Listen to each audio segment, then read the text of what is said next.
Hi guys, for today's video dahil maulan, sinipag akong gumawa ng merienda. So, ang gagawin ko talaga is empanada, pero yung ginawa ko is naging pabilog. Gawa ng itong empanada, ang una kong ginawa ay medyo napagod ako sa paghuhulma. Sa bagay kasi nga first time.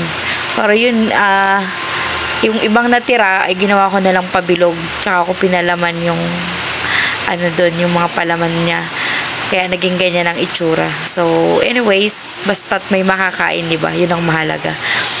Kaya, ayan, pagkabuo ko ng ganyan, is nagpainit ako ng mantika at yan ay ating ipiprito. So, ayan, nung mainit yung mantika, ay ipinirito ko na nga yung aking ginawang empanada. So, ang palaman nga pala niyan is 555 tuna na nilagyan ko ng sariwang bell pepper na pula at green. At saka ko ipinalaman dyan. So, yan po yung aking first time na ginawang empanada. Dahil naku-curious nga po ako. Pero syempre, dahil first time, hindi pa po talaga perfect. At ayan nga po, dahil tinamad na sa paghuhulma, naging bilog na siya. Pero empanada pa rin po yan, yung kanyang mga sangkap or pagkakagawa. At binabalik-baliktad ko agad kasi madaling masunog. At nasa mahinang apoy lang talaga yung pagkakabukas ko ng kalan kasi baka masunog. Po kasi medyo makapal yung niya. Kaya dapat dahan-dahan lang para maluto yung laman or yung harina na ginawa nating pang balot dyan sa ating At yan nga, malapit nang maluto ang ginawa kong empanada. So, ayan. Pagka talagang meron tayong stock sa bahay, madali nang gumawa ng mga mamimerienda.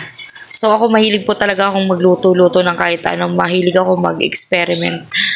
Ang tawag nga sa akin ng kapatid ko, XRM.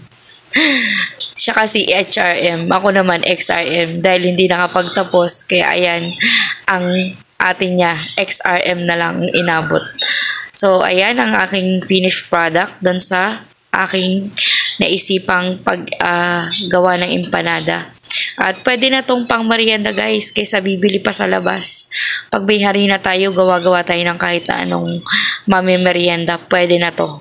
So ayan, tara kain. Thanks for watching. See you on my next video. Bye. Ayan pa pala, taste. Tikim-tikiman na nga lang. Ayan, tumikim-tikim na ako dyan. At yan, pinatikim ko na sa aking mga kapamilya. At yun, nagustuhan naman nila. So, ayan, gumulong pa nga.